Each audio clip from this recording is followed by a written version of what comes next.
Superman, Batman, Spider-Man, the Hulk. Comic book superheroes have thrilled and inspired generations of readers, while critics have dismissed them as nothing more than kid stuff. But if you go behind the mask and beneath the cape, you'll see a more complicated story. Ever since the Great Depression, superheroes have dealt with deep personal, social, and political issues. And in every era, the forces that have shaped our world have transformed theirs. Comic book superheroes unmasked. In 1938, the first and greatest superhero of them all, Superman, leaped from the pages of Action Comics #1 into the imaginations of children everywhere. Faster than a speeding bullet, more powerful than a locomotive, and able to leap tall buildings at a single bound. Today, Superman has become a national icon, and that 10-cent comic could sell for over $300,000. But the Man of Steel nearly didn't get published. At first, only two people believed in him, his creators, Jerry Siegel and Joe Shuster. In 1931, there were two 17-year-old kids from Cleveland, Ohio, who were obsessed with science fiction. Jerry Siegel wrote the stories, and his pal Joe Shuster illustrated them. The creations were never sold. Yet these poor Jewish kids dreamed that their sci-fi fantasies would someday bring them fame and fortune. In the 1930s, the big new trend in newspapers was the adventure comic strip. There was quality in the writing, there was quality in the drawing, there was just a general air of capital Q quality associated with newspaper comics. That's what Jerry Siegel and Joe Shuster wanted for themselves. Siegel and Shuster's hero combined elements of everything they'd read, from comic strips to pulp magazines. He would be the last survivor of a dead planet, rocketed to Earth like a science fiction Moses, with the strength of Hercules, fighting for the common man, Superman. Many years later, Jerry Siegel wrote about his inspiration. He recalled, "I had crushes on girls who didn't care I existed, so it occurred to me, what if I was really terrific, jumping over buildings or throwing cars around?" Superman was sent to every newspaper syndicate in the country. They all said no.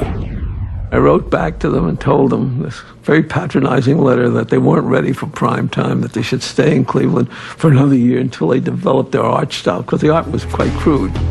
So much for my great editorial judgment.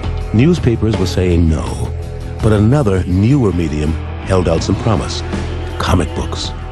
Selling on newsstands for a dime, comic books were originally just reprints of newspaper strips. It was the cheapest way for newspaper publishers to repackage their comic strips. It was the video tape of its day. Then in 1935, Major Malcolm Wheeler Nicholson, a pulp magazine writer turned comic publisher, had a revolutionary idea: comic books with all new, never-before-published material. But to make his idea work, the material had to come cheap.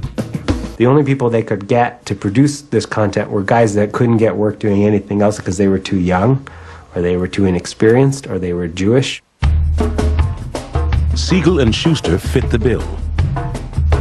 Wheeler Nicholson's company, soon to be called DC, gave the pair steady work.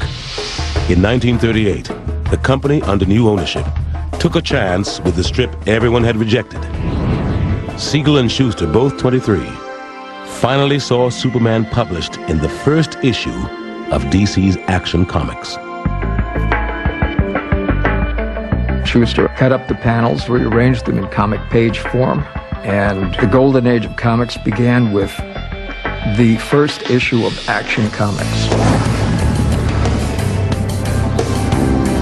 Imagine how amazing it would be to open up that first issue. I'll never have anything approaching the level of a sense of wonder that those first kids that opened up Action #1 had way back in the day. The first stories were crude but direct. Unlike most newspaper heroes, Superman lived in the same world as his readers. This wasn't medieval England or another planet. This was a city, a metropolis of lynch mobs and wife beaters, where politicians were crooks, where businessmen exploited workers and started wars in South America. It was the real world of 1938, a world in need of a hero. He was the spirit of the people. He was up against corrupt landlords and vile dictators and bad generals and all that. The New Deal, of course, was an effort to try to redirect people to look to a powerful force, the federal government, to serve as their benefactor, their protector against, local and greedy, corrupt interests. Comic book superheroes were super New Dealers, like costume versions of Franklin Roosevelt. But what really made Superman revolutionary was his alter ego, Clark Kent. Kent made Superman accessible. And in turn, he needed to be Kent to be human, to have access to us. Superman comes from this other place to America. He can never go back there. It's been destroyed, very much as the Europe that especially the European Jews left behind was eventually destroyed. He is adopted by this ultimate American couple. He leaves behind the vaguely Hebraic-sounding Kal-El and becomes Clark Kent, the ultimate American. Even if you don't look at him as an allegory of the immigrant, he is an immigrant. He did come to America, and he did make good. Superman's secret identity was an especially potent fantasy for the primary readers of comic books, boys. They were powerless like Clark Kent, but they dreamed that inside they were invincible heroes. Soon, it seemed like the whole country was caught up in the fantasy. There was a Superman radio show, along with motion picture cartoons, toys, and advertisements. His popularity in comic books even convinced a newspaper chain to turn him into a daily strip read by 20 million people.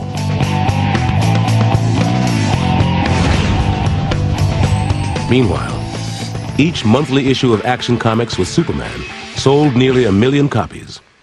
Naturally, DC wanted another costumed character to match Superman's success.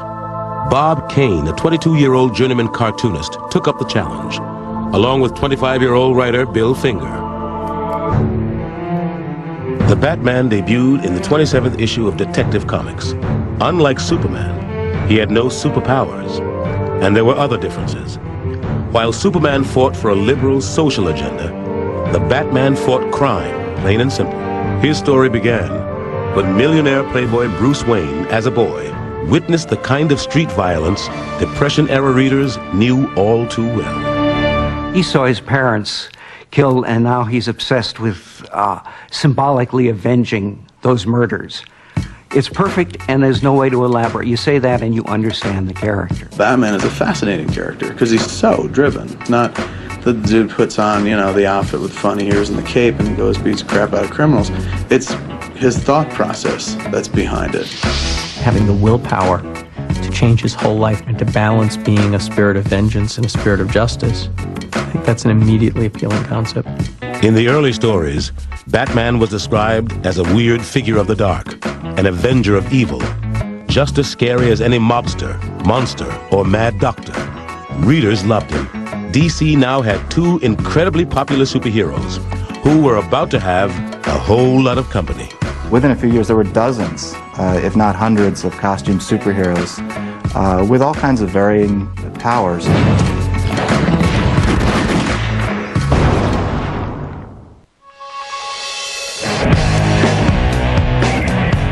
With 2 very different superheroes raking in profits at the newsstands, it wasn't long before other publishers got into the comic book business. They knew what readers wanted: crime fighters with catchy names, and most importantly, costumes.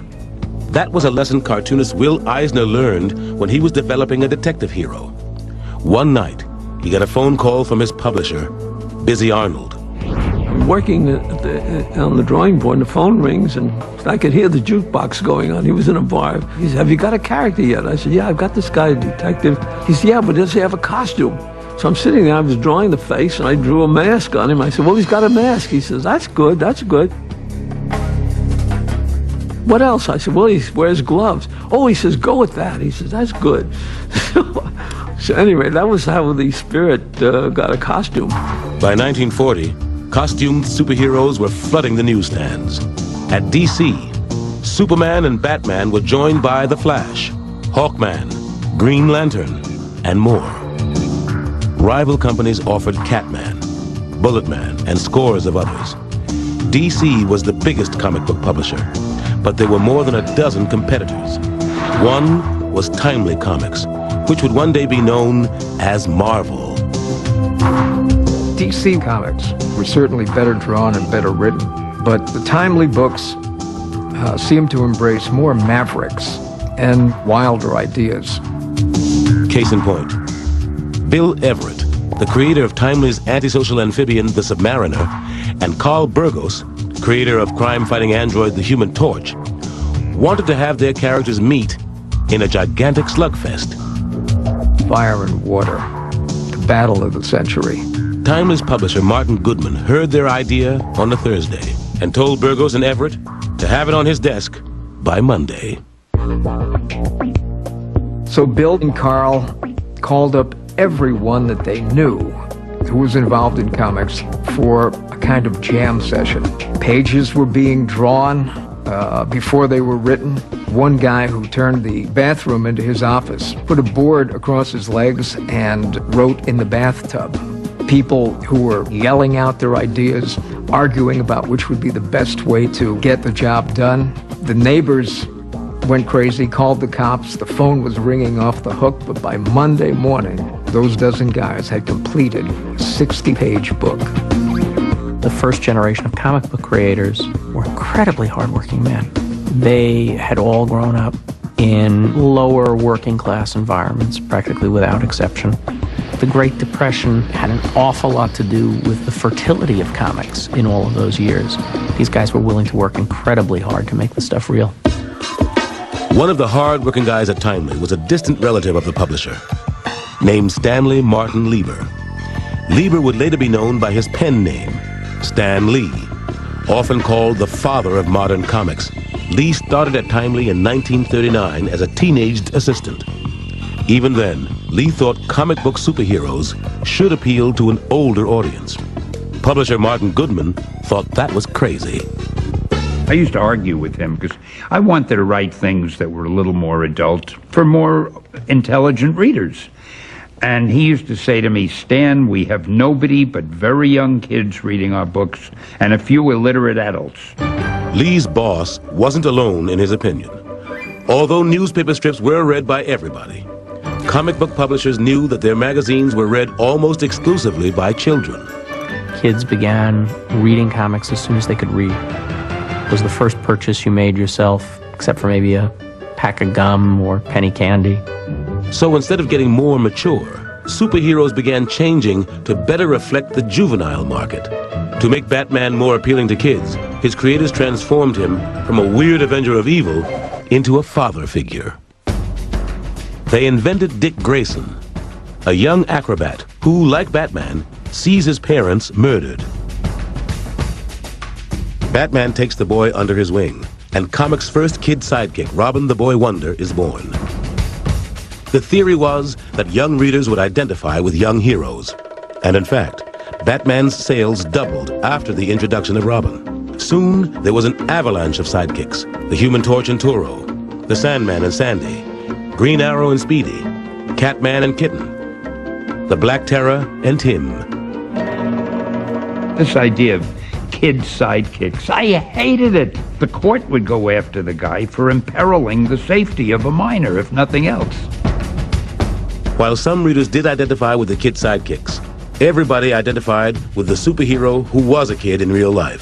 Fawcett Publications' Captain Marvel. Created in 1940 by writer Bill Parker and artist C.C. Beck, Captain Marvel is actually a young boy named Billy Batson. When he says that one magic word, Shazam, he becomes this big, beefy, strapping superhero. That's kind of the ultimate wish fulfillment aspect of the superhero, and I don't think it was ever expressed more purely than in that form. Pure or not, Superman's publisher, DC Comics, felt that Captain Marvel's form, a black-haired, flying strong man with a cape, was a little too close to their man. They sued. DC just felt threatened by Fawcett because Captain Marvel for a while was outselling Superman, and they kept at that lawsuit. The legal battle lasted 12 years, until 1953, when Fawcett finally agreed to stop publishing Captain Marvel. Readers at the time weren't aware of the battle between Superman and Captain Marvel. To kids, there was room enough on the newsstands for both, and more. Superhero fantasies were a new way for readers to deal with the realities of the Depression. Now, an even bigger challenge would be just over the horizon. The superheroes would be going to war. We were fighting Hitler before our government was fighting Hitler.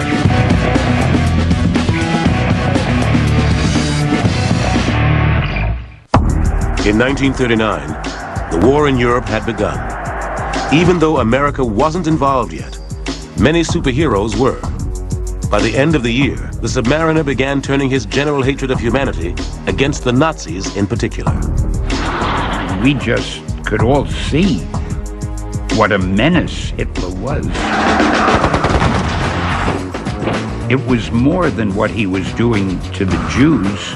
It was what he was doing to the whole world. He was gobbling up countries. Superman's creators Jerry Siegel and Joe Shuster thought the Man of Steel could stop the war in 2 pages. In a special story for Look magazine in February 1940, Superman simply grabs Hitler and his then ally Stalin and drops them off at the League of Nations. End of story, end of war. In American society, we believe in instant solutions. Superheroes do that. Superman's paper victory made its way to Nazi propaganda minister Joseph Goebbels, who reportedly called Superman a Jew. The official SS newspaper mocked Siegel as physically and intellectually circumcised. Well before the U.S. entered the war, superheroes weren't just waving the flag, they were wearing it. Timely Comics had the greatest anti-Nazi of them all, who burst on the scene with an unforgettable cover. Captain America threw a smashing right cross to the jaw of Adolf Hitler. That said everything about the character. They got hate mail for that. They got hate mail from isolationists. But most superhero fans didn't care. Captain America exploded on the newsstand and sold out of his first issue. The story begins as war is looming. FDR approves a secret project to create an army of super soldiers. Frail Steve Rogers is the first volunteer. The brilliant Professor Einstein injects him with a strange liquid. In seconds, Rogers is a perfect physical specimen, dubbed Captain America. When a Nazi spy kills the professor, the secret of the formula dies with him. So Captain America carries on alone, except for Army mascot turned kid sidekick, Bucky Barnes.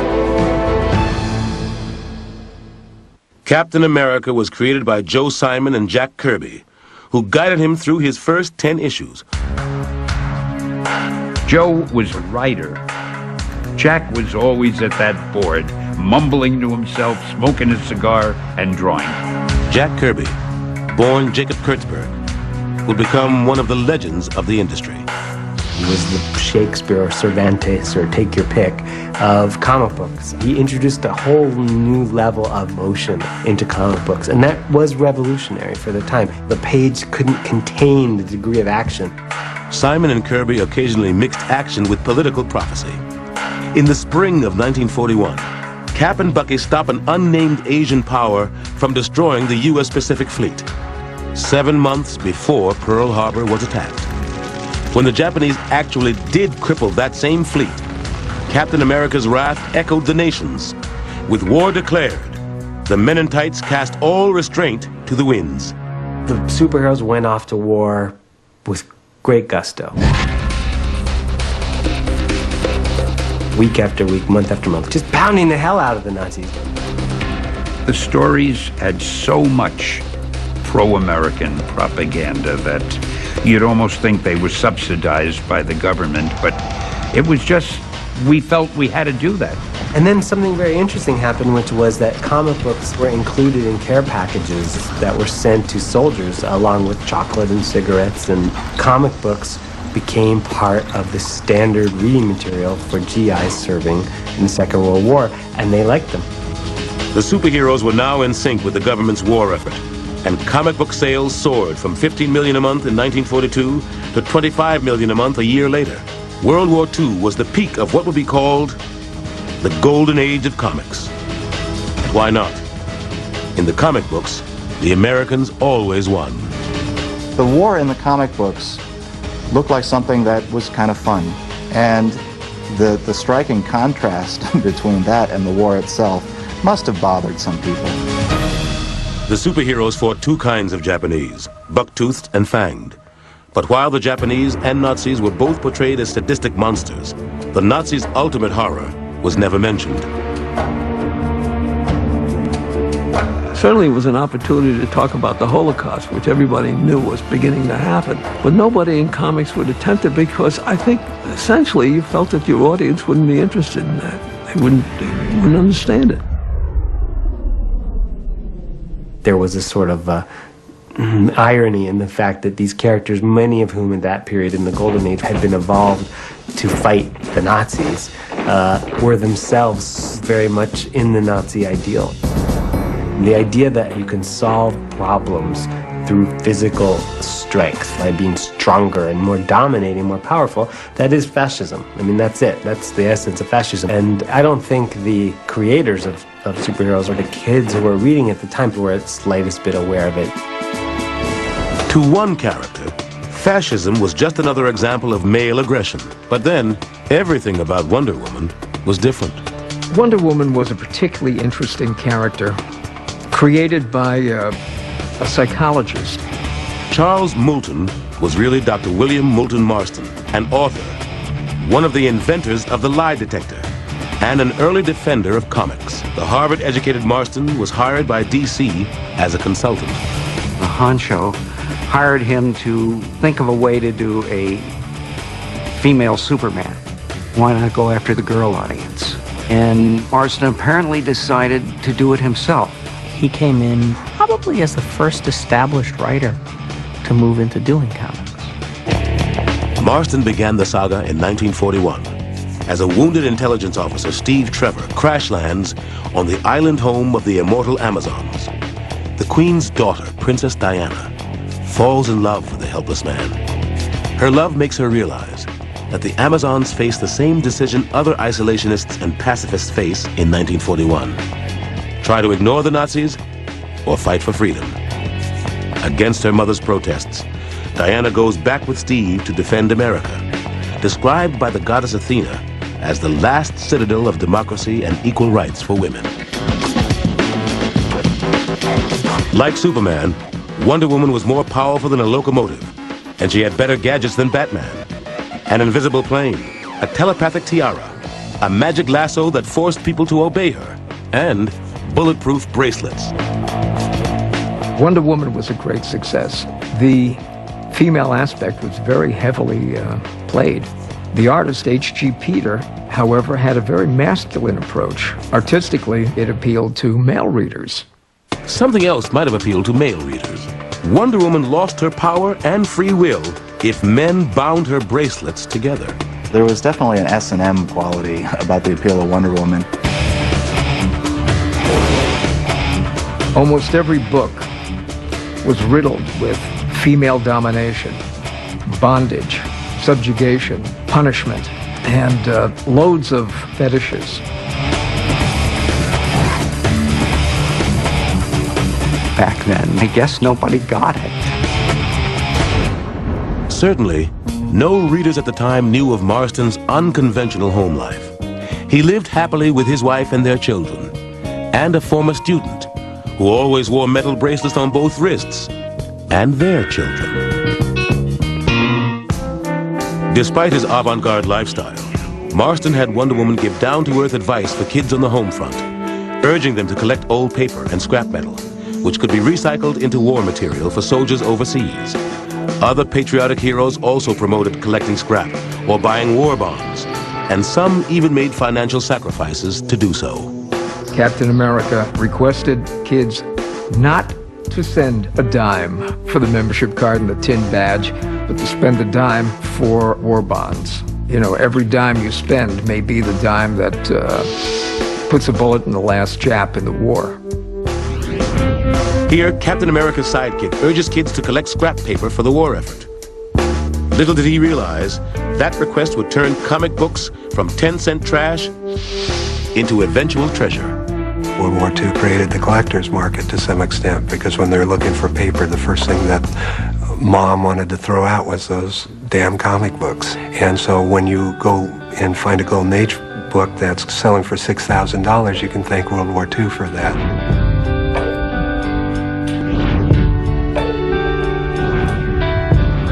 At the time, none of the young artists or writers dreamed that their work would one day be so valuable.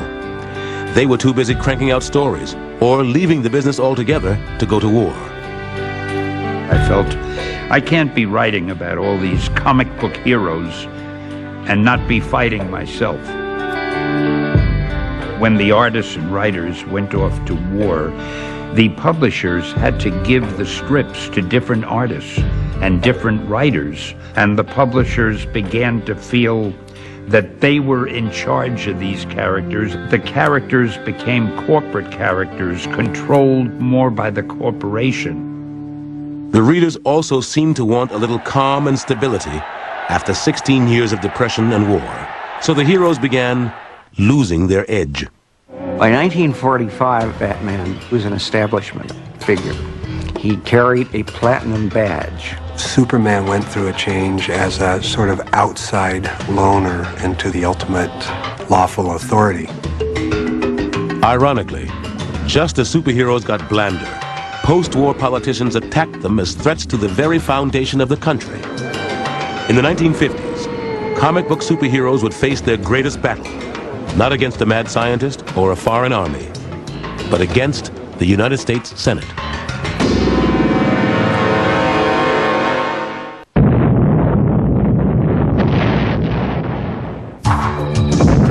Comic books reached their greatest popularity in the early 50s. The paper rationing of the war years was no longer mandated. Nevertheless, average monthly sales climbed from 25 million in 1943 to almost 100 million in 1953. But if the industry was doing well, superheroes weren't.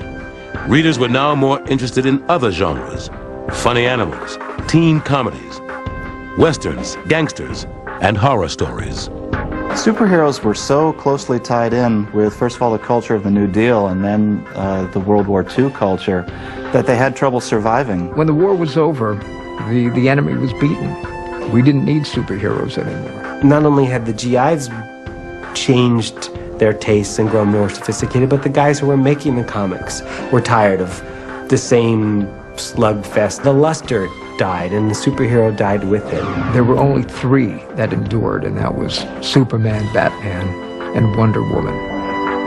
DC had faith in Wonder Woman's potential as a licensed property. Batman had already starred in 2 successful Saturday morning movie serials and guest starred on Superman's radio show. Superman, the first superhero, expanded his audience with tales of his youth in Smallville. Superman was a national symbol. In the early 40s, Superman's mission was defined one way. Superman fights a never-ending battle for truth and justice. By the 1950s and the introduction of the Superman television show, of course, it became Truth, justice, and the American way. That phrase, the American way, was all over the place in the 1950s, because now we're stuck in a Cold War. But as Superman entered the 1950s, more popular than ever, his creators, Jerry Siegel and Joe Shuster, were out of the business. A few years earlier, they had sued DC in an attempt to reclaim the rights to Superman and to get millions in royalties they said the company owed them. In 1948, they lost their suit, and DC let them go. Jerry Siegel was essentially fired from the strip that he had created. At least Siegel and Shuster were out of the line of fire when the comic book business came under attack. A psychiatrist named Frederick Wertham suddenly got on a soapbox and began preaching against comic books. Born in Munich, Wertham had been the senior psychiatrist at New York's Bellevue Hospital, as well as the director of a low-cost psychiatric clinic in Harlem. In the 1940s, he began conducting his own studies into abnormal behavior in young people. He went around from prison to prison interviewing juvenile prisoners. And one of the questions we asked him was, what do you read? Well, he discovered that all of them read comics. Ergo, comics are destroying our society. I think he had a genuine concern for kids, which got out of control. Wortham's assault on comics began in early 1948, and the anti-comic mood spread around the world. Comic books were seen overseas as this virus of American culture and crime. Since they couldn't keep up with us militarily or economically anymore, they could at least try to fight against our culture. In his 1954 book, Seduction of the Innocent, Wortham even attacked the Man of Steel, coining the term the Superman complex. Wortham defined the condition as fantasies of sadistic joy in seeing other people punished over and over again, while you yourself remain immune. Batman and Robin were like a wish dream of two homosexuals living together. Wonder Woman was the exact opposite of what girls are supposed to be. He had the title Doctor in front of his name, and people listened to him. He was a good huckster, got a lot of publicity, and it almost destroyed the comic book business. And a lot of people were saying, good riddance, if that happened. In 1954, U.S. Senators Estes Kefauver and Robert Hendrickson held hearings on the effects of popular culture on young minds. They were kind of like a B-movie precursor to the Army McCarthy hearings, which were occurring at right about the same time. And they were both about equally ridiculous. When the Senate committee's attention turned to the evils of comics, Dr. Wortham was the star witness, with testimony like, "Comic books are obscene glorifications of violence and crime. Today's children have been seduced by Superman. And Hitler was a beginner compared to the comic book industry." Every American saw us in this horrifically negative light. And then as an industry, we just bent over for the government. Fearing government censorship, most of the major comic book publishers created the Comics Code Authority, a self-censoring organization that would issue seals of approval. Everything that was published had to be sent first to this organization, and they had to put the seal of approval on it, indicating that the stories weren't too sexy, weren't too violent, and would in no way upset any young or older reader. In their new code-approved stories, Superman worked closer than ever with lawful authorities. Batman and Robin spent more time with girls, and Wonder Woman hung out more with Steve. But superhero relationships stayed at the level of grade school crushes. That instilled that belief in the American public that comics are strictly a kid's medium. I mean, we're still fighting against that stigma today. The code also enforced rigid rules of conformity. About authority, it said, policemen, judges, government officials, and respected institutions shall never be presented in such a way as to create disrespect for established authority. About parents, it said, respect for parents, the moral code, and for honorable behavior shall be fostered. About ghoulish activity, it said, scenes dealing with Walking Dead, vampires, and werewolfism are prohibited. Many comic book publishers closed down. Many writers, artists, and werewolves fled the industry. No respectable person wanted to be involved in that field. There are many stories of the comic book artists ending up in the alleys and basements of churches and ending up alcoholic. And they did this right at the time when rock and roll was starting to break. That rebellious side of youth culture was becoming more pronounced in other media, and the comic book industry gave up that edge. They lost it, and in some ways they never quite recovered from that. Between 1954 and 1956, comic book sales fell more than 50%. The industry would never again have the number of readers it had just before Dr. Wortham and the Senate hearings. The Comics Code placated enough of the public to save the industry. But what about the superheroes? Would they survive? They were a dirty little secret that you read under the covers of your bed. They were the kind of thing that if your parents caught you reading them, you might get in trouble.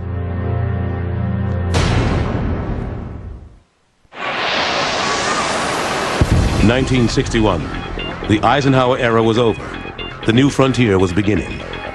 We were going to the moon. We were already in Vietnam. The comic books were still trying to recover from the impact of a government crackdown on the industry. Except for Superman, Batman, and Wonder Woman, most of DC's superheroes had been canceled by 1951. By the mid-50s, there were millions of kids who were unfamiliar with comic books. By the late 50s, television was the medium of choice now for kids. The Comics Code had basically killed all the horror and crime comics, so they lost that edgy quality. So comic books went back to what had been their strength in the beginning, which was the superhero. In 1956, editor Julius Schwartz oversaw the creation of The Flash, a sleek modern version of the fastest hero of the 40s. DC had found new success with science fiction updates of old characters: Green Lantern, Hawkman, and the Atom. Meanwhile, on a golf course in New York, comic book history was about to change forever. My publisher, Martin Goodman, played golf with the publisher of DC Comics. At least the legend is the publisher of DC Comics said, you know, we've actually had some luck with these superheroes. When the new and old heroes joined forces as the Justice League of America, the series provided DC with a new successful title. While DC was on a roll, this was not the case at Martin Goodman's company, where writers and artists were churning out little morality tales featuring giant monsters, and they were tired of it. I would make up a name like Gru or Mungor or anything that was a sound, and Jack would make a story out of it any way he wanted, and I'd put in the insipid copy.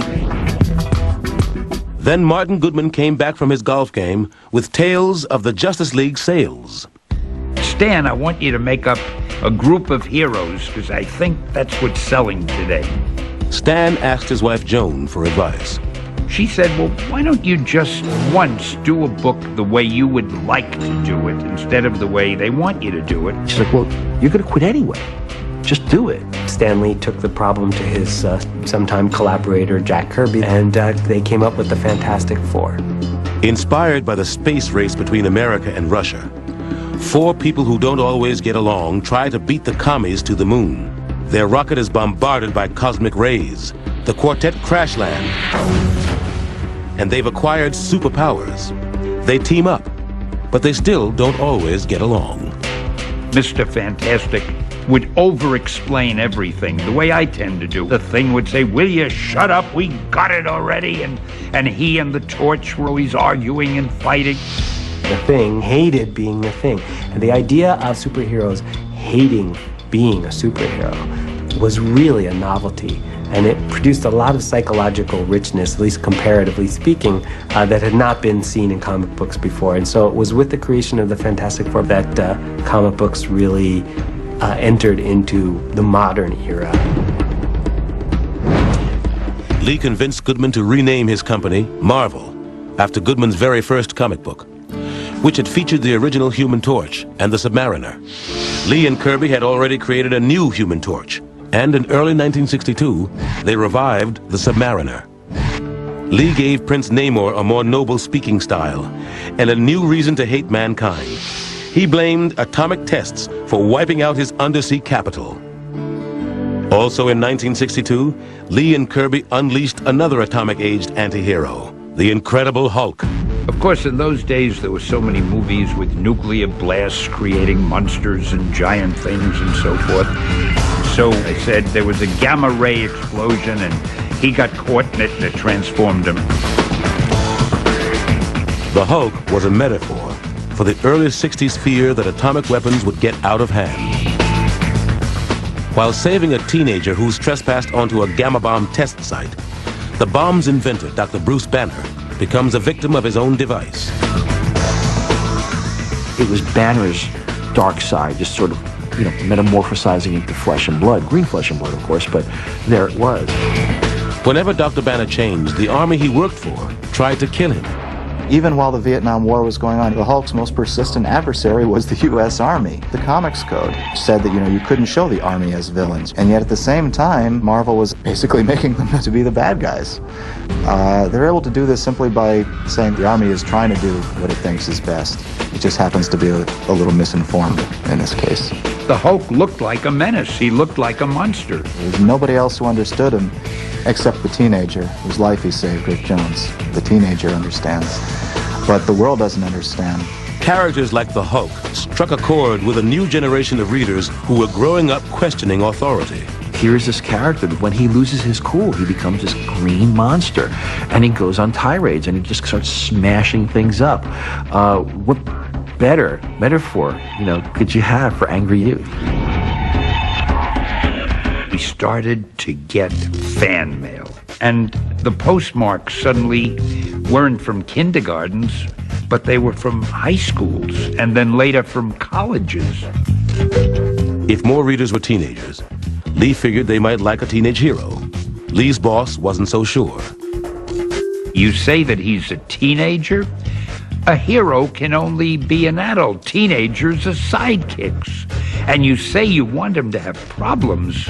Stan, don't you know what a hero is? It's interesting that in the 1930s, you had the country seemingly falling apart, and yet you had these superheroes come in that were totally confident in their ability to resolve these problems. And then in the Kennedy years, the early 60s, things seemed to be fairly stable, and yet you had the Marvel superheroes come in who were vulnerable and confused and disoriented. The difference was the baby boomers. They were notoriously self-absorbed. All this was magnified in popular culture geared towards youth. James Dean, for example, he may look tough on the outside, but his heart is breaking, and he wants to be accepted, and he's unsure, and his parents don't understand him, and the world doesn't understand him. Peter Parker is a shy science major who lives with his Uncle Ben and Aunt May. When a bite from a radioactive spider gives Peter spider-like powers, he doesn't even consider fighting crime. He goes into show business. But when he fails to stop a thief who later murders his uncle, Peter Parker learns that with great power, there must also come great responsibility. People ask me where I came up with the line, with great power must also come great responsibility. And I have no idea. Marvel Comics publisher Martin Goodman had so little faith in the idea, Spider-Man's first appearance in the summer of 1962 was in the last issue of a failed science fiction magazine. Then Goodman saw the sales figures. He said, Stan, you remember that Spider-Man character of yours that we both liked so much? Why don't we do a series about it? Spider-Man went on to become Marvel's greatest success. Part of it was the art by Steve Ditko, who worked on Spider-Man till 1966. After a while, he would give me the artwork for a 20-page story. I didn't know what it was, and I would put the dialogue balloons in because Steve told a story so beautifully that you almost didn't need the dialogue. Part of the appeal is that before the spider bite, Peter Parker's life was a mess. After he gets superpowers, his life is an even bigger mess. Every teenage reader could identify with that. It's not about that red and blue suit. It's about Peter Parker, the sick aunt, the girl problems, the school problems, the work problem. It's not just a suit jumping off the building. There's somebody inside of that suit that you care about. DC heroes, like Superman and Batman, acted like the reader's parents. Marvel heroes often acted like the readers. To some extent, this was true even back in the 40s. At that time, the worldview presented in DC comic books was a much simpler, easier to understand kind of worldview. Superman was good, Lex Luthor was evil. As I got older and, more sophisticated, 10, 11, then I started to look for greater degrees of ambiguity in my characters, and that meant that it was time to graduate to Marvel Comics. DC was the old establishment company. Marvel was the upstart that led people to believe there was a rivalry, and there became a rivalry when Marvel started out selling DC. Then it became very real in terms of, good old bottom line. One of Marvel's boldest moves came in 1964 when Stan Lee and artist Jack Kirby brought back Captain America, Timely's World War II hero, whom Kirby had co-created. Readers were told that Captain America had been frozen in ice for 20 years, and shockingly, his kid sidekick Bucky had been killed in action. The infallible one-dimensional hero of World War II blamed himself for his partner's death. And in between fights, Captain America brooded like a star-spangled Hamlet. He felt he didn't belong to our age. He was, as I say, an anachronism. He belonged back in the 40s. Jack hadn't done him that way, and I felt a little bit diffident mentioning it to him. But, oh man, Jack loved the idea instantly. Captain America's growing discomfort seemed to mirror the nation's, as the certainties of yesterday got turned upside down in a new age of rebellion. We look at what Stan did back in the 60s, and we may say, oh, wow, I remember those stories really fondly, and they kind of read kind of quaint and kind of simplistic, you know, and maybe they were appealing to kids. Well, no.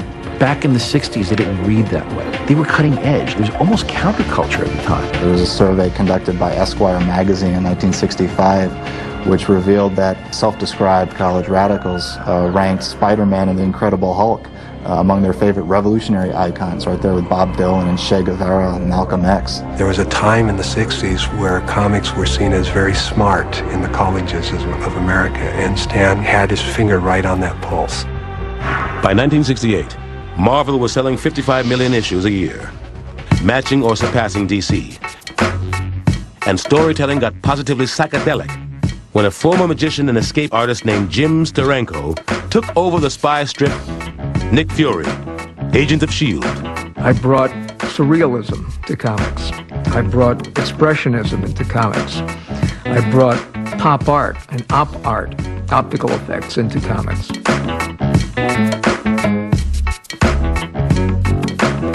Steranko probably had more effect on the comic industry with fewer comics than anyone in history.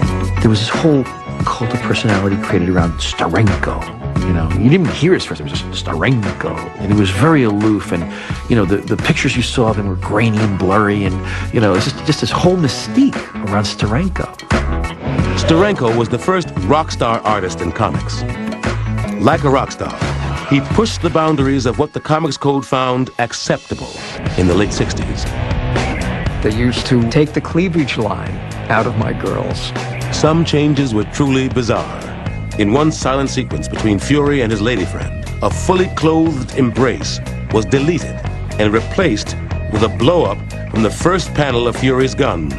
This huge pistol shoved into the confines of a shoulder holster was much more suggestive than anything I had on that page.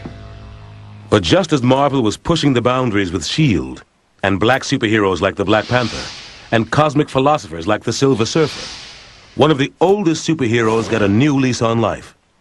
In 1966, DC's Batman came to television. The show was a campy take on the Caped Crusader, and soon Batmania swept the nation. Even the Batman comic books, which had been losing readers after years of mediocre stories, doubled in circulation, selling almost 900,000 copies a month.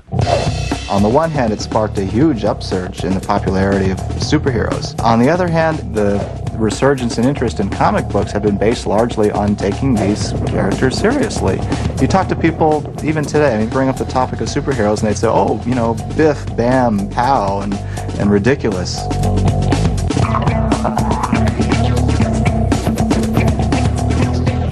The joke soon wore thin.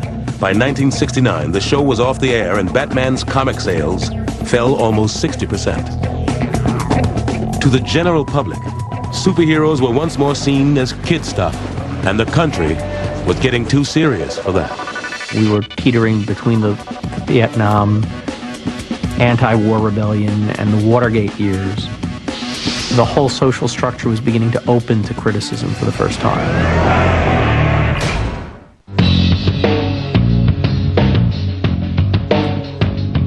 The superhero revival of the 50s was colliding with the counterculture. To hold on to their readers, especially their college-age readers, superheroes would have to get with it. DC wanted to update Wonder Woman for 1968. Writer and artist Mike Sekowsky started the process, and later journalist-turned-comic writer Denny O'Neil was brought in to continue Wonder Woman's transformation to 60s hit. It wasn't easy, as O'Neil found out. When you get a job like that, implicit in it is shake it up, do something new. DC took away Wonder Woman's costume and powers and had her learn karate. It was hoped that a more realistic Wonder Woman would be embraced by the new woman's lib movement. But feminist leaders like Gloria Steinem, who'd grown up with the original version, hated the changes. They said that I had taken the only powerful woman in comics and had taken her power away from her. It is now many years later, and I absolutely see what they were talking about. After 4 years of karate kicks, DC agreed with Gloria Steinem and gave Wonder Woman back her powers and her costume. So, and not one of the more glorious chapters in my comic book career. O'Neill had better luck with another legend whose sales were slipping, Batman. DC editor Julius Schwartz wanted to erase the stain of the campy TV show and get back to the 1939 roots of the character. As a loner who never showed his face in the light, was the way I remembered those early Bill Finger, Bob Kane stories. Schwartz teamed O'Neill with artist Neil Adams, who brought a dynamic new realism to superheroes. Neil once said if superheroes existed, they would have to look the way I draw them, and I think that's absolutely right. The Batman of the late 60s and early 70s was a fearsome creature of the night for the first time in 30 years. O'Neill and Adams had saved the character from the clutches of camp, but their next resurrection job would involve more than stylistic change. O'Neill and Adams were about to bring social commentary to comics in a radical new way. DC editor Julius Schwartz thought putting more messages in the adventures of Green Lantern might save the book from cancellation. So let's try it. Let's see if we can start using as a springboard what's happening in the newspapers. Green Lantern was a hero with a lot of power but no personality. A test pilot inducted in a cosmic police force. He used his power ring to fight supervillains and creatures from outer space. I had thought of Green Lantern as an enforcer of the status quo. So we needed a contrast with that. Green Arrow is a character dating back to the 40s, never had his own title, had appeared in anthology books, and was kind of a Batman with a bow and arrow. But he was really bland, so we made him the voice of the streets, the voice of the left.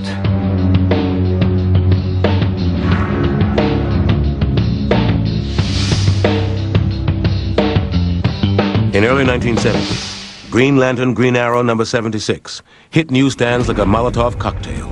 It was openly liberal, even radical. Green Arrow tells readers that a moral cancer is rotting America's soul. The well-meaning Green Lantern is accused of being a racist.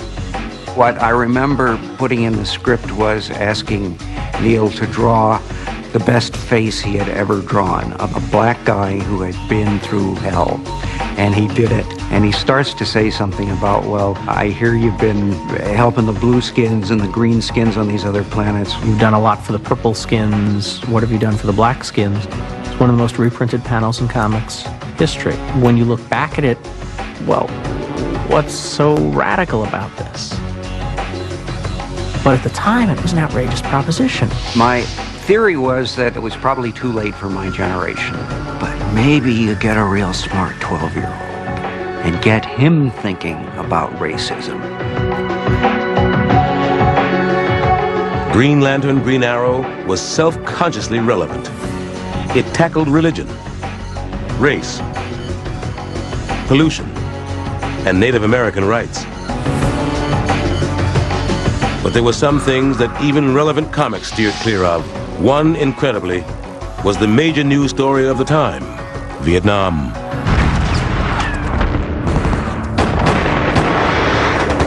In the early 60s, some characters were featured in Vietnam-themed storylines. But when the war and the protests at home were raging in the late 60s and early 70s, Vietnam was generally avoided. I think that generally there was a feeling that that was a scary topic. Letters would come in from fans saying, hey, how come Captain America doesn't go to Vietnam, like and fight the commies there, and like he did the Nazis in World War II? Marvel heroes had fought the commies in the early 60s, but by the end of the decade, Cold War attitudes didn't seem relevant. After a while, I think we weren't that sure that the communists were the greatest evil in the world. I tried to avoid stories about the war. The Vietnam War, to me, was too tragic a thing. By the time we got the courage to do material about Vietnam, I think the war was pretty much over. The other untouched issue of the period was drugs, until, ironically, the Nixon administration forced the issue in 1971. I had received a letter from the government, from the Office of Health, Education, and Welfare. They thought it would really be beneficial if I would get a story about the dangers of drug addiction and featured in one of our top books. Lee and artists Gil Kane and John Romita worked out a 3-issue story arc in which Spider-Man fought the Green Goblin. In a subplot, Spider-Man saves an inner-city kid so stoned he thinks he can fly. I know nothing about drugs, so I didn't mention what he overdosed on. I didn't know. Later, Spider-Man's friend Harry, the Green Goblin's son, gets hooked on pills and suffers a near-fatal overdose. The reader didn't feel we were giving him a lecture. It was just an incident in a story, which I feel is the best way to do it. Only one problem. The Comics Code Authority didn't want Lee to do it at all. Rejected. We could not put the seal of approval on those issues. I said, why? They said, according to the code, you're not allowed to mention drugs. I said, but we're not telling the kids to take drugs. The whole purpose of this is to show the danger of drug addiction. Doesn't matter, you're not allowed to mention drugs. At an impasse, Lee turned to his publisher, Martin Goodman, for support. I said, Martin, I want to do these books anyway, so we won't have the seal of approval. I was so proud of him. He backed me to the hilt. He said, absolutely, Stan, just let's send him out. For 3 months, Marvel published Spider-Man without the code's approval. The world didn't end, the sky didn't fall. We had the greatest write-ups. My father came home and he said, you have to go pick up this thing called Spider-Man. And I'm like, why? Of course, what he didn't realize at the time was that he started a whole new addiction, which was comic books. So, coincidentally, I never used drugs, but boy, I collected comic books like crazy. Thanks to the controversy, the Comics Code was liberalized.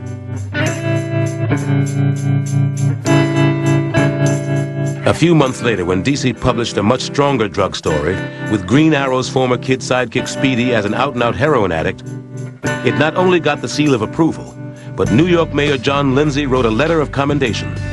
But good intentions didn't translate into sales. 2 issues later, Green Lantern Green Arrow was canceled. Relevancy had run its course.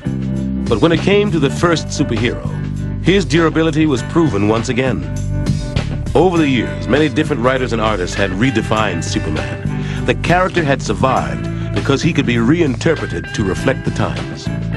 The 1978 motion picture starring Christopher Reeve kept the basics of the legend and added a late 70s edge of sex and romance. First Superman is wonderful. It's a really great origin story. If you like the comics, I think Part 2 appeals to you even more because, he's fighting superpowered villains.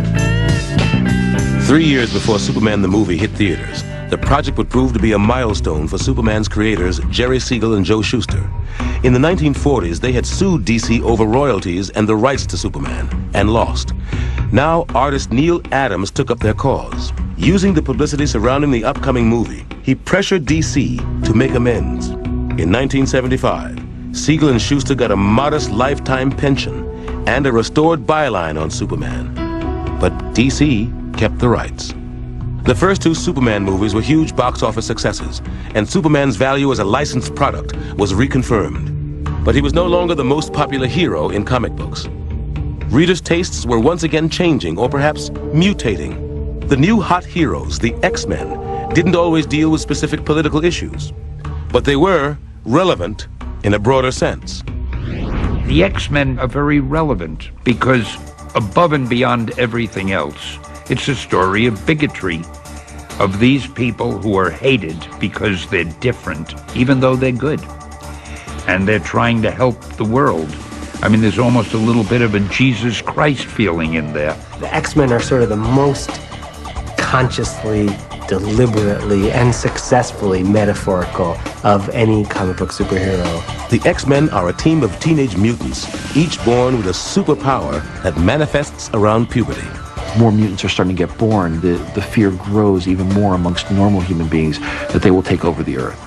Growing up in Israel, I understood the metaphor. It was about the right to live and the right to exist. If you're African American growing up reading comic books, you could relate to the X-Men.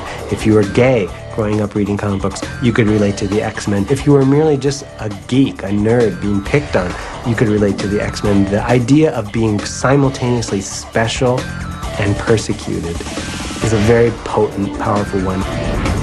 The X-Men were created by Stan Lee and Jack Kirby in 1963, but never really took off until the late 70s, with stories by Chris Claremont, art by Dave Cockrum and John Byrne, and New Mutants like Storm, and especially Wolverine.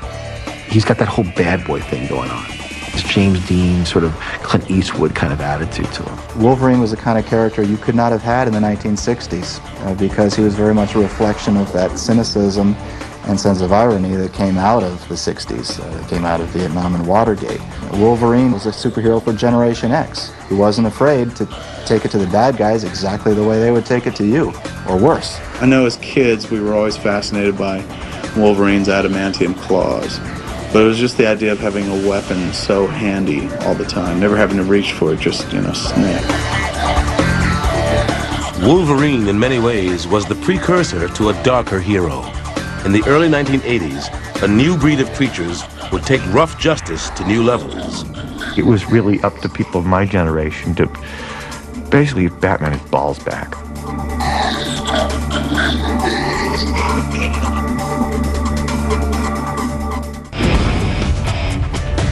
In the closing years of the Cold War, inflation was high. The potential for global destruction was ever present. And the comic book industry was trying to find its place in the world. I think all those things balance together to a questioning of which way is the world going? And that reflected itself in the superheroes. We couldn't accept a goody-goody coming down and doing things just because they were good. But we could accept somebody who felt some twisted emotional need to fight evil. And we could accept it with violence, and we could accept it with irony. Which is what writer-artist Frank Miller wanted to give readers. My mother says that I was somewhere around 6 years old when I walked into the kitchen and held up a bunch of sheets of typing paper I'd folded in half and stapled in the middle and said, "This is what I'm doing for the rest of my life." Miller got his big break in 1979, when, at the age of 22, he took over one of Marvel's second-string titles, Daredevil. I was very hungry to do it because it was my chance to do a crime comic, just having to be in red tights. Daredevil was a Stan Lee, Bill Everett creation from the 1960s. By day, Matt Murdock is a New York defense attorney. By night, he's a vigilante with unique powers and problems. The dude's blind, but all his other senses are heightened. So right then and there, you're like, this is one of the most implausible comic book characters on the planet. Blind guy flipping off roofs and whatnot, dressed like he's dressed. But Miller brought this really wonderful humanity to it, and the humanity came from this place of Daredevil being so flawed, just being kind of broken. I figured Daredevil had to be a Catholic, because only a Catholic could be a vigilante and an attorney at the same time. Miller turned Daredevil's sweet blonde girlfriend into a drug addict. And created a new love interest for Daredevil, Elektra, Matt Murdock's college girlfriend, now an assassin for hire. And I stole one of Will Eisner's best spirit stories of a character called Sans Serif. Stole it structurally top to bottom. I make no excuses. He knows it, and I told him. I was always slightly in contempt of the nice girl next door who your mother was always introducing you to. It was a slut down the street that was really interesting. When Miller killed Elektra after 14 issues, fans were shocked, but admired the artistic guts it took to kill such a popular character. Later, Marvel brought her back to life. Some characters are just too good or too good-looking to stay dead. Miller challenged the traditional superhero notion of non-lethal justice when he revived a 1970s vigilante called The Punisher. After the mafia guns down his family, ex-Marine Frank Castle wages a one-man war against crime and actually kills people. This was a little too strong for the 70s, but fit the 80s like a .44 bullet in a magnum chamber. To Daredevil, The Punisher was a villain, but readers loved him, and a host of writers and artists tried to meet the demand. People voted for Reagan because he kicked butt, because he came on as a tough guy. And I think that attitude was mirrored in superheroes of the 80s. It's not to say the people who wrote The Punisher believed that, but I think they did tap into a popular mood. Then came the British. Same edge, different slant. More European, more political. Writer Alan Moore and artist Dave Gibbons created a 12-issue miniseries for DC in 1985 called The Watchmen.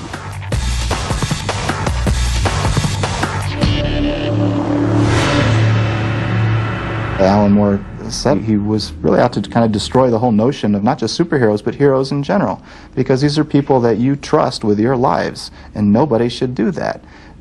You really needed to trust yourself.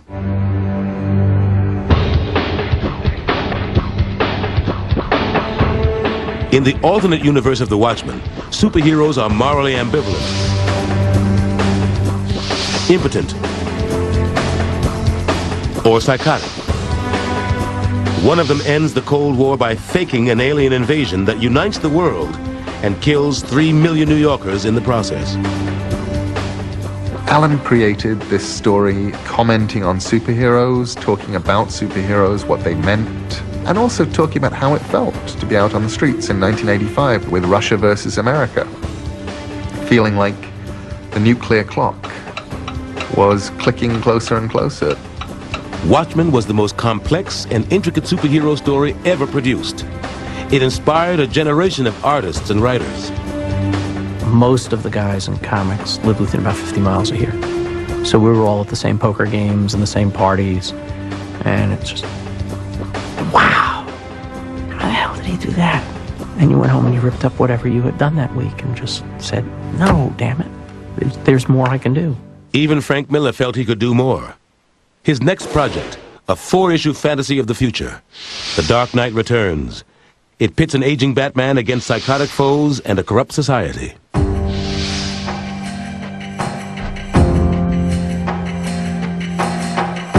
I just wanted to do this older Batman and to make him really nasty. I thought, what better way to make him a badass than have him be the Dirty Harry out there, the guy that nobody likes.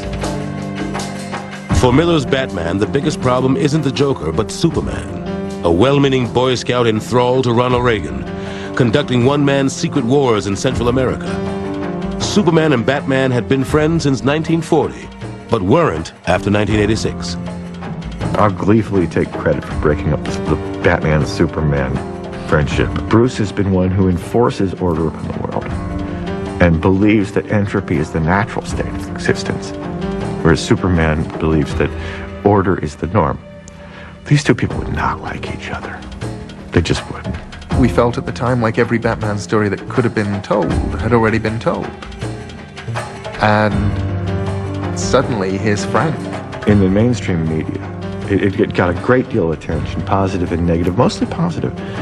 Within the comics industry, it seemed to be closest thing to a bar fight anybody could have asked for, in that it was quite controversial. That I actually got called up by former Batman writers saying I had ruined their character. Dark Knight has been accused of being a pro-fascist vision. I mean, it doesn't make it any less interesting as a work of art, nor does it say particularly that that's the side that Frank comes down on. I think my stuff's kind of jolly, but that's just me. The Watchmen and Batman: The Dark Knight Returns. There were 2 watershed books of that period. I think it was a good thing and a bad thing. I think that even though those works are both brilliant works, the traditional innocence of superheroes went out of the market at that point.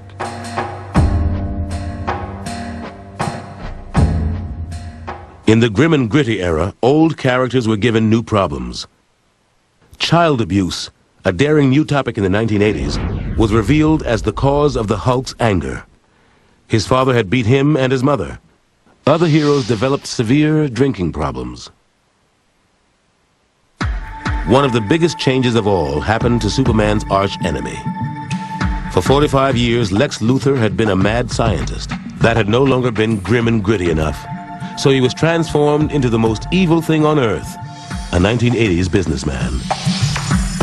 Lex Luthor's transformation reflected another concern about Reagan's America, which is the real source of evil was once again, like in the 1930s, corporate America. But maybe comics' darkest moment came when DC decided to kill Robin. Not the original boy wonder, Dick Grayson. He'd been allowed to grow up, go to college, and become a character called Nightwing. This was a new Robin named Jason Todd, a replacement sidekick whom many people hated. You hear about characters taking on a life of their own. Jason was the best example of that I've ever personally encountered. Nobody set out to make him an obnoxious little snot, but he kind of was that. In 1988, Batman's crazed, white-faced foe, the Joker, captured Jason, beat him to a pulp, and set off an explosion. DC left his fate up to the readers. If they dialed the 1-900 number, he survived the explosion. If they dialed the other, the kid didn't make it. And we waited. DC received 10,614 calls. The verdict, death, by 72 votes. When the mainstream press got wind of this, they were outraged. I think most people thought it was Dick Grayson. People had an emotional investment in Robin, even if they hadn't seen a comic book in 20 years. I used to have a little Batman symbol on my jacket lapel. I went into a Fifth Avenue deli to buy a tuna fish sandwich, and the guy looked at that and asked who I was, and I said, I edit Batman. He said, hey, this is the guy that killed Robin! Batman later found a third Robin, a nice kid named Tim Drake, whom fans did accept. But the death of Jason Todd continues to haunt Batman and Denny O'Neil. I thought I was a guy writing and editing fiction. I realized that no, the Batman editor and the Superman editor are more than that. We are the custodians of folklore. The 1980s ended with the release of Tim Burton's movie, Batman. The film seemed to signal a new era for superheroes. But just ahead, there would be big trouble. The sad, horrible, pitiable collector's bubble, which came very close, I think, to wiping out comics for a second time.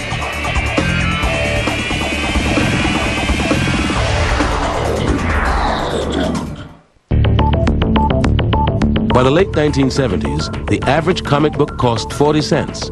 This was too much for some young readers, but not enough for most newsstand dealers. Comic book publishers needed a new outlet for their product. They found it in the growing number of stores that were selling old comic books as collector's items. If we've got these comic shops selling used comics and back issues, we should be able to get them the new comics. That would be cool. The superheroes moved off the newsstands and into several thousand stores scattered across the country. These stores became like private clubs, catering to a hardcore base of comic book fans. The den-like atmosphere of most comic book stores is straight out of comics. It's very Batcave-like. It's a kind of self-defense mechanism. We walk into a comic book store and it's kind of dark and dingy because they don't want outsiders coming in and being like, what's this? This is silly. The comic book changed from being a mass-market product to a specialty item, sold at higher prices and marketed to older readers. There's still a small group of people who react to say, but comics are for children. We point out with some passion and energy that comics not only aren't only for kids, they're not mostly for kids today. One of the most successful and critically praised mature series was Sandman from DC's new Vertigo imprint. It was written by Neil Gaiman, who'd grown up in England with reprints of American comics.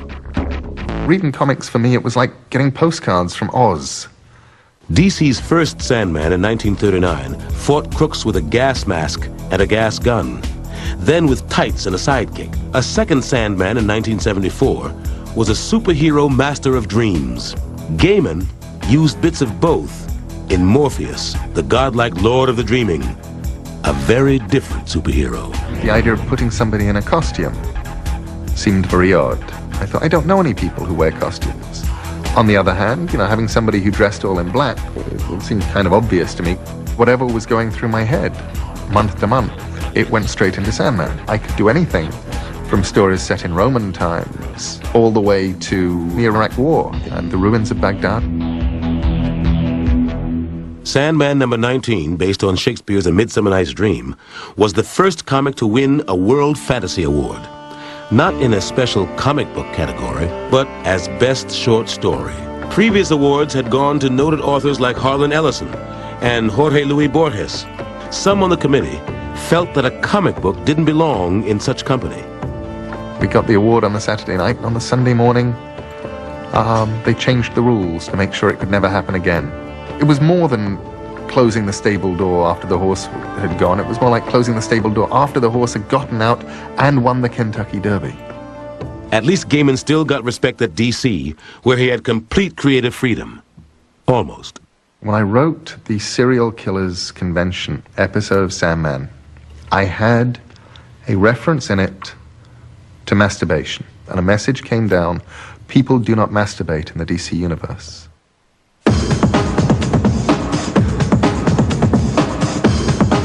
Over the next decade, comics, like movies and TV, would experience a sexual revolution.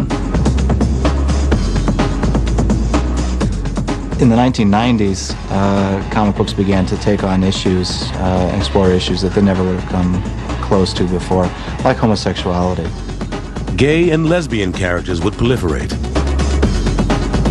In The Authority, Apollo and Midnighter are violent crime fighters and tender lovers. In the early 1990s, comics were making a lot of money, and not only for publishers. Unlike their predecessors, writers and artists could now own the characters they created. And if a new superhero hit big, its creator could make a lot of money, like Todd McFarlane. McFarlane had made his name as an artist and writer on Spider-Man. In 1992, he and a few other popular artists formed Image, a creator-owned company that challenged the big two of Marvel and DC with comics like Spawn. When Al Simmons, an African-American assassin for the U.S. government, is murdered, he comes back as a Hellspawn with superpowers from the devil. He battles heaven, hell, and human evil, all the while trying to get used to the idea that his wife is now his widow and married to his best friend. Spawn number 1 sold 1.7 million copies and led to an animated series on HBO, a live-action movie, and a line of toys. There was a point in the early 90s where comic book creators, writers, artists, publishers were all becoming millionaires. Because comics were now sold in specialty shops, it was easier for publishers to put out one-shot issues that weren't necessarily part of the hero's regular storylines. These were called graphic novels, which sounded more impressive than comic books. Occasionally, the stories were openly political. By the early 1990s, some politicians saw these graphic novels as a way of embracing or promoting controversial issues. A 1993 anti-handgun story from DC had politicians rallying around Batman to help raise awareness for stricter gun laws. Batman was a more logical character than Superman because Batman's parents were killed by a gun. Virginia Governor Doug Wilder showed seduction of the gun to state legislators as an example of why a stringent handgun law was needed. The law passed, and the governor invited writer John Ostrander and editor Denny O'Neil to the signing ceremony. A few years later, in 1996, comic books were used to raise awareness about the dangers of unexploded landmines. DC produced a special Superman comic that could be distributed to children in Bosnia. The issue warned children to steer clear of undetonated landmines. We were told by people over there, we met later, that they really feel we saved some lives. Batman also joined the campaign with a special issue Denny O'Neil wrote called Batman, Death of Innocence. Batman is trying to save a little girl whose father has been killed by a landmine. And he gets her almost all the way, and then she sees this shiny plastic thing, and she picks it up and dies. Batman fails to save this little girl.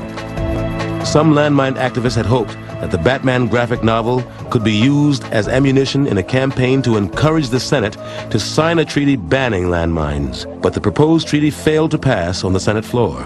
Superheroes may have lost occasional battles in national politics, but they were nearly killed by the economic ups and downs of their own industry. At the start of the 90s, business boomed, as investors saw comic books as a haven during the recession. An influx of speculators came in, people who really weren't reading comics, they were just buying them as investments. There were articles in the newspapers that comic books are a better investment than the stock market. Stores marked up comics that were only weeks old and sold them for several times their cover prices. Speculators hoped they'd one day be worth as much as the collector's items from the 1940s. And then the greed factor sort of set in with every publisher, where, they started producing alternate covers, special editions. Sales went through the roof and into space. Some books were selling like 6 million copies when there were only 500,000 readers. But these 500,000 readers were all, buying 2 and 3 and 4 editions of this particular book. And because they were buying that many, the publishers were printing more and more and more copies. You had a lot of adults and a lot of little kids who thought they were going to either get rich or put themselves through college on these books. The only reason the old comics were going for a lot of money is they were rare. Nobody pays a lot of money for something that's all over the place. They were a glut on the market. When the fans started to try to sell the books they were saving and found they couldn't sell them, they stopped buying multiple copies. And suddenly the publishers were caught with these huge print runs. We had a crash at the end of it we haven't seen to this day. After 1993, thousands of comic stores closed. Hundreds of creators lost their jobs. By 1996, Marvel filed for bankruptcy. Monthly sales fell from 48 million to 7 million. The medium almost died. It really almost died. To make matters worse, a potential new generation of readers had other distractions: the internet and electronic games.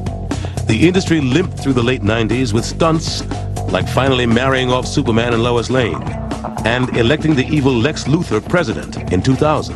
Superheroes spent most of their time in the world of fantasy until the real world intruded one September morning. We used New York as a backdrop for all our books. We had to do something.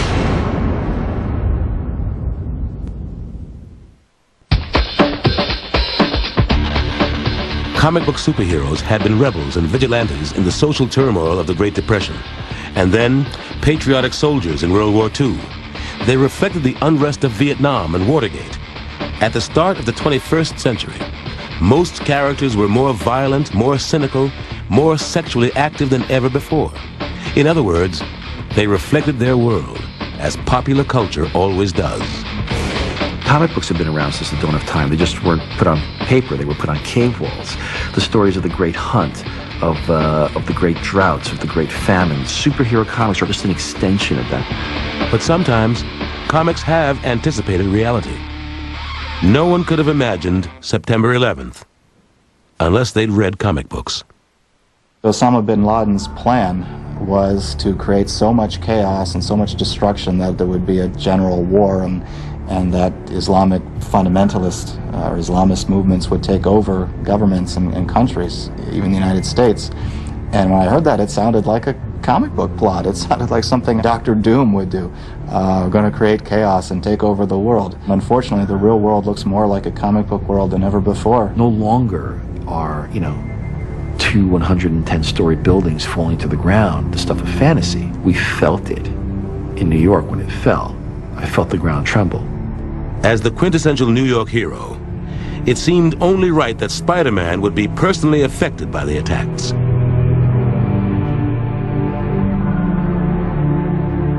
This picture of Spider-Man looking at ground zero, it's compelling, it's emotional. He represents all of us. Frank Miller was halfway through his futuristic sequel to Dark Knight Returns when the towers fell. I just, had a flying Batmobile go into a skyscraper and blown up half of Metropolis. So it was an awkward moment for me in DC Comics. Because I was drawing this story while I was breathing in the World Trade Center in my Manhattan home.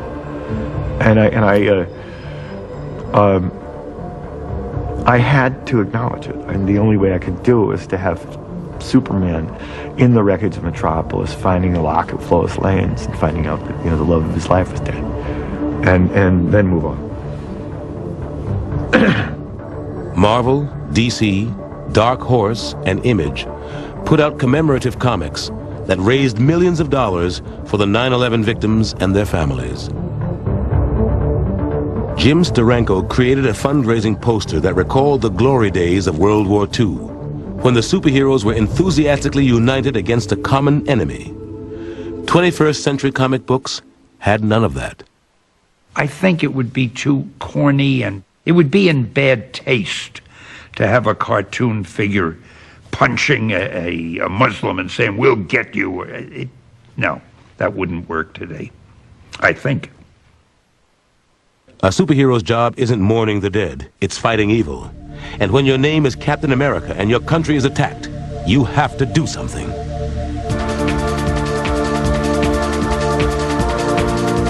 It was the supervillain of the month that Cap would fight.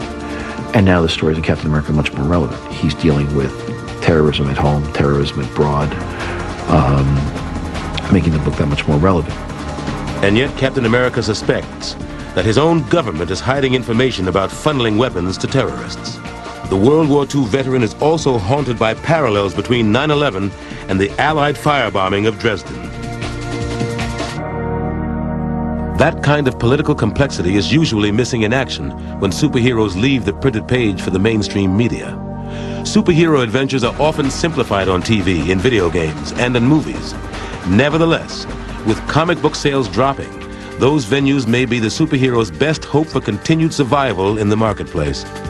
Every major motion picture studio and television network head is looking at comic books to find the next big franchisable hit. But making a good superhero movie is tougher than it looks. You know, I've seen Batman, I've seen Superman, Spider-Man, and I've seen Daredevil. Those movies are all wonderful on one level or another, but what they're missing is the character's ability to internalize on a page where you can read their thoughts and what's going through their mind.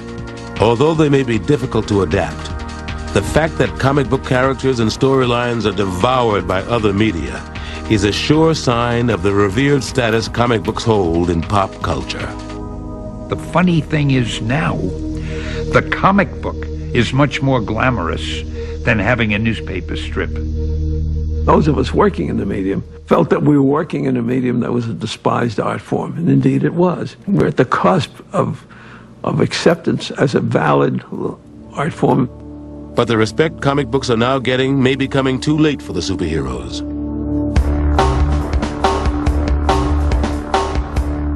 Comic book superheroes, in some ways, are more popular and more prevalent than they've ever been because of major motion pictures, video games, the internet, and so forth.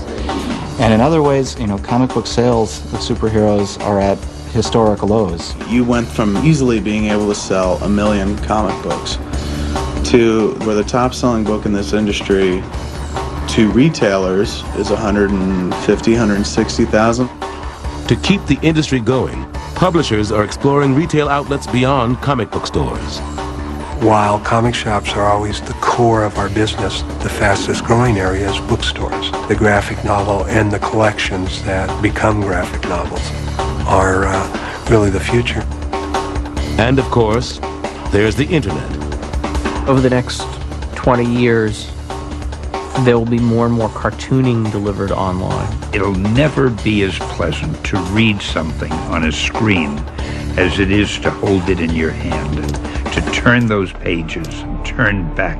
We all love paper, don't get me wrong. But I think that electronic comics are really the way of the future. Will superheroes be part of that future? The ones that work are archetypes, made by people who believed and cared. Batman will still be around in 100 years' time. I see a bright future for tights. Precisely because it's the one genre that was created by comic books. Comic book writers and artists are doing the same thing that storytellers did, drawing the pictures on the caves at Lascaux. We're using story to create context for life. On a very, very good day, and we don't have enough of them, that becomes art. On an ordinary day, it becomes escape. It's always magic.